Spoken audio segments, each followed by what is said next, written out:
ಆತ್ಮೀಯ EPS ಪೆನ್ಷನ್ದಾರರೇ, ನೀವೆಲ್ಲ ನಮ್ಮ ಏನಂತಾರೆ ಫ್ಯಾಮಿಲೀಸರು, ನಮ್ಮ ಕುಟುಂಬಕ್ಕೆ ಸೇರಿದ ಸದಸ್ಯರು ಎಲ್ಲರೂ ಸಹ ಇಲ್ಲಿ ಬಂದಿರುವಂತಹ ಎಲ್ಲ ಸದಸ್ಯರಿಗೆ ನಾನು ಸ್ವಾಗತ ಕೋರ್ತೀನಿ. ಹಾಗೆ ನಮ್ಮ KSRTC ಇಲ್ಲಿ ನಂಜುಂಡೇಗೌಡರು, ರುಕ್ಮೇಶ್ ಅವರು, ನಾಗರಾಜ್ ಅವರು ಮತ್ತೆಲ್ಲ ಕಾರ್ಯಕಾರಿ ಸಮಿತಿ ಸದಸ್ಯರು ಇಲ್ಲೆಲ್ಲ ಬಂದಿದ್ದಾರೆ. ಅವರಿಗೆ ಸಹ ಪ್ರಪ್ರಥಮವಾಗಿ ನಾನು ಅವ್ರಿಗೆ ಸ್ವಾಗತ ಕೋರ್ತೀನಿ.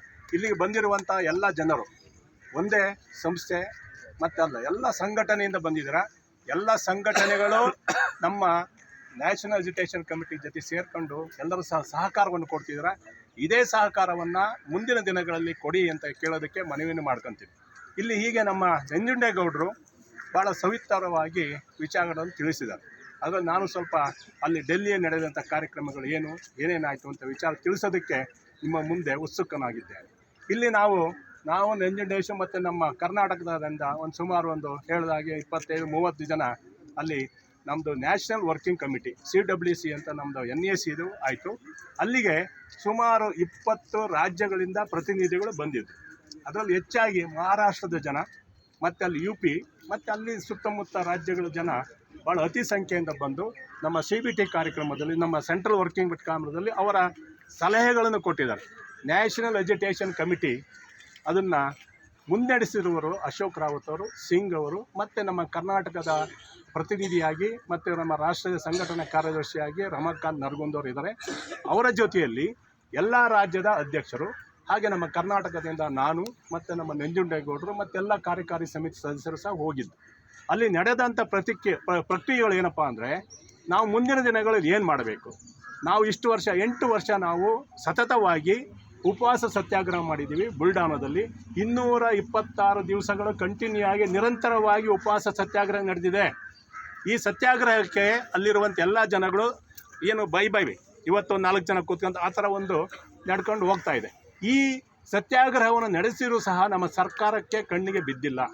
ನಮ್ಮ ಪಾರ್ಲಿಮೆಂಟ್ರಿ ಮೆಂಬರ್ಸ್ಗಳನ್ನ ನಾವು ಬಹಳ ಸತಿ ಕರ್ನಾಟಕದಲ್ಲಂತೂ ನಾವಂತೂ ನಮ್ಮ ಕಾರ್ಯಕಾರಿ ಸಮಿತಿ ಇರ್ಬೋದು ಮತ್ತು ಎಲ್ಲ ಜಿಲ್ಲೆ ಇರ್ಬೋದು, ಎಲ್ಲ ಜಿಲ್ಲೆಗಳಲ್ಲೂ ಸಹ 8-10 ಸಾರಿ ನೋಡಿದ್ದೀವಿ.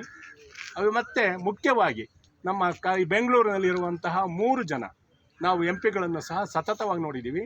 ಅದರಲ್ಲಿ ನಮ್ಮ ಯುವ ನಾಯಕ ಮತ್ತು ಸೂರ್ಯ ಇವರನ್ನು ನಾವು ಭಾಳ ಸತಿ ಭೇಟಿ ಮಾಡಿದ್ದೀವಿ. ಅವರು ಯುವಕರು ಪಾರ್ಲಿಮೆಂಟ್ರಲ್ಲಿ ಚೆನ್ನಾಗಿ ಮಾತಾಡ್ತಾರೆ, ವಾಗ್ಮಿ ಅಂತ ನಾವು ಅವರನ್ನು ನಂಬಿ ಅವರಿಗೆ ಮನವಿಯನ್ನು ಕೊಟ್ಟಿದ್ವಿ. ಆ ಮನವಿ ಏನಾಯ್ತಪ್ಪ ಅಂದರೆ ಅದು ಡಸ್ಟ್ಬಿನಲ್ಲಿ ಬಿತ್ತು. ನಮಗೆ ಹೇಳಿದ್ದೇನವರು, ನಾನು 0 ಅವರಲ್ಲಿ ಪರ್ಮಿಷನ್ ತಗೊಂಡು ಮಾತಾಡ್ತೀನಿ, ಅಲ್ಲಿ ನನಗೆ ಎಲ್ಲ ಭಾಷೆಗಳು ಚೆನ್ನಾಗಿ ಬರುತ್ತೆ, ಕನ್ನಡ ಬರುತ್ತೆ, ಇಂಗ್ಲೀಷ್ ಬರುತ್ತೆ, ಹಿಂದಿ ಬರುತ್ತೆ, ಹಾಗಾಗಿ ಪಾರ್ಲಿಮೆಂಟ್ರಲ್ಲಿ ಎಲ್ಲರೂ ನಾನು ಒಪ್ಪಿಸುವಂಥ ಕೆಲಸವನ್ನು ಮಾಡ್ತೀನಿ ಅಂತ ಹೇಳಿ ಸುಳ್ಳು ಹೇಳಿ ನಮಗೆ ಮೋಸ ಮಾಡೋದಲ್ಲಿ ಪ್ರಪ್ರಥಮ ನಮ್ಮ MP, ನಮ್ಮ ಸೌತ್ MP ಇವನು ತೇಜಸ್ವಿ ಸೂರ್ಯ. ಇದಕ್ಕೆ ನಮ್ಮದೇನಿದೆ ಕಂಡಮ್ ಇದೆ, ನಾವು ಅವರಿಗೆ ಧಿಕ್ಕಾರವನ್ನು ಹೇಳ್ತೀವಿ. ಈಗ ಅವರಿಗೆ ಮುಂದಿನ ದಿನಗಳಲ್ಲಿ ನಾವು ಡೆಲ್ಲಿಯಲ್ಲೂ ಸಹ ಅವರಿಗೆ ಪ್ರಯತ್ನಪಟ್ಟು ಅವ್ರನ್ನ ಸೆಳ್ಕೊಂಡ್ಬಂದು ನಮ್ಮ ಸಭೆಯನ್ನು ಉದ್ದೇಶಿಸಿ ಜಂತರ್ ಮಂತರ್ ಮಾತಾಡಲಿ ಅಂತ ಅವರ PA ಮಾತಾಡೋದು, ಅವರು ಅಲ್ಲಿ ಡೆಲ್ಲಿ PA ಮಾತಾಡೋದು, ಹೇಳ್ತೀವಿ ಅಂತ ಹೇಳಿದರು. ಬಟ್ ಬರಲಿಲ್ಲ. ಇದಕ್ಕೆ ನಮ್ಮ ಧಿಕ್ಕಾರವಿದೆ. ಹಾಗೆ ನಮ್ಮ ಮುಂದಿನ ಈ ಸೂರ್ಯನ ಬಗ್ಗೆ ಮುಂದಿನ ದಿನಗಳಲ್ಲಿ ನಮ್ಮಲ್ಲಿ ಏನು ಜನ ಸೇರ್ತೀವಿ ಇವರೆಲ್ಲರೂ ಸಹ ಬೆಂಗಳೂರಿನ ದಿವಸ ಹೋಗಿ ಅವರ ಆಫೀಸಲ್ಲಿ ಕುಂತು ಧರಣಿ ಮಾಡಿ ಅವರ ಧಿಕ್ಕಾರ ಹಾಕಿ ದಿಗ್ಬಂಧನ ಮಾಡುವಂಥ ಕಾರ್ಯಕ್ರಮವನ್ನು ಮಾಡ್ಕೊತೀವಿ. ಇದಕ್ಕೆ ಈ ಸಂಖ್ಯೆ ನಮಗೆ ಸಾಲಲ್ಲ, ಇನ್ನೂ ಹೆಚ್ಚಾದ ಸಂಖ್ಯೆ ಬನ್ನಿ ಹೇಳೋದು ಕೇಳಿ. ಈ ಕಾರ್ಯಕ್ರಮವನ್ನು ಹಮ್ಮಿಕೊಳ್ತೀವಿ. ಇದಕ್ಕೆಲ್ಲರೂ ಬಂದು ದಿಗ್ಬಂಧನ ಮಾಡೋಣ. ಒಂದು ದಿವಸ ಅವರು ಆಚೆ ಬರೋದಕ್ಕೆ ಬಿಡೋದು ಬೇಡ ಅಂತ ನಾವು ಮೊನ್ನೆ ಬರಬೇಕಾದ್ರೆ CWC ಮೀಟಿಂಗಲ್ಲಿ ಮತ್ತು ನಾವು ಡೆಲ್ಲಿಯಿಂದ ಫ್ಲೈಟಲ್ಲಿ ಬರಬೇಕಾದ್ರೆ ಎಲ್ಲ ಮಾತಾಡ್ಕೊಂಡ್ಬಂದ್ವಿ. ಈ ಕಾರ್ಯಕ್ರಮ ಒಂದಿದೆ, ಆ ಡೇಟನ್ನು ತಿಳಿಸ್ತೀವಿ. ಅದಕ್ಕೆಲ್ಲರೂ ಸಹ ಸಕ್ರಿಯವಾಗಿ ಬನ್ನಿ, ಚರ್ಚಾಗಿ ಪಾಲ್ಗೊಳ್ಳಿ. ಇದು ಇಲ್ಲಿ ನಮ್ಮ ಸೆಂಟ್ರಲ್ ವರ್ಕಿಂಗ್ ಕಮಿಟಿ ಏನು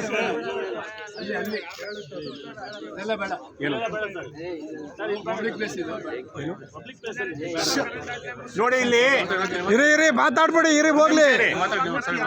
ಯಾರ ಪಾರ್ಲಿಮೆಂಟ್ ಮಾತಾಡ್ಬೇಡಿ ಸ್ವಾಮಿ, ದಯವಿಟ್ಟು ಸ್ವಲ್ಪ ಇರಿ.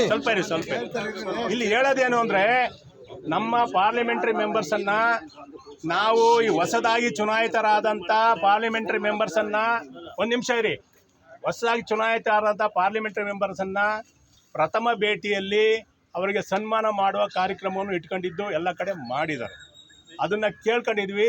ನೀವು ಬಡ್ಜೆಟ್ ಸೆಷನ್ ಮಾತಾಡಿ ಅಂತ ಅಲ್ಲಿ ಹೆಚ್ಚಿಗೆ ಆಗಿಲ್ಲ, ಮಾತಾಡಿಲ್ಲ. ಈಗ ನಮ್ಮಲ್ಲಿ ಜಂತರ್ ಮಂತರ್ ನಡೆಯುವಂಥ ಕಾರ್ಯಕ್ರಮಕ್ಕೆ ನಮ್ಮ ನಂಜುಂಡೇಗೌಡರು ಹೇಳಿದ ಹಾಗೆ 16-17 ಜನ ಬಂದಿದ್ದರು. ಅವರು ಬಂದು ಅವ್ರು ಯಾವ ಪಾರ್ಟಿಯರಪ್ಪ ಅಂದರೆ ಎಲ್ಲ ಮಹಾರಾಷ್ಟ್ರದವ್ರು ಯಾಕೆ ಅಷ್ಟೊಂದು ಜನ ಬಂದರು ಅನ್ನೋದನ್ನು ನೀವು ತಿಳ್ಕೊಳ್ಳೋದು ಹೇಳೋದಕ್ಕೆ ಇಚ್ಛೆ ಪಡ್ತೀನಿ. ಮಹಾರಾಷ್ಟ್ರದಲ್ಲಿ ನಮ್ಮದು NACಯ ಸಂಘಟನೆ ಬಹಳ ಅತ್ಯುತ್ತಮವಾಗಿದೆ. ಎಲ್ಲ ತಾಲೂಕಲ್ಲಿ, ಜಿಲ್ಲೆಯಲ್ಲಿ ಎಲ್ಲ ಕಡೆ ನಾವು ಭಾಳ ಸಕ್ರಿಯವಾಗಿ ಪಾಲ್ಗೊಳ್ತಾ ಇದ್ದೀವಿ. ಅದಕ್ಕೆ ಅವ್ರಿಗೆ ನಮ್ಮ ಮೇಲೆ ಒಂದು ಕಣ್ಣಿದೆ. ಇವರ ಓಟನ್ನು ನಾವು ಪಡಿಬೇಕು ಅನ್ನೋ ಆಸೆಯಿಂದ ಅಲ್ಲಿ 17 ಜನ MP ಗಳು ಬಂದಿದ್ದರು.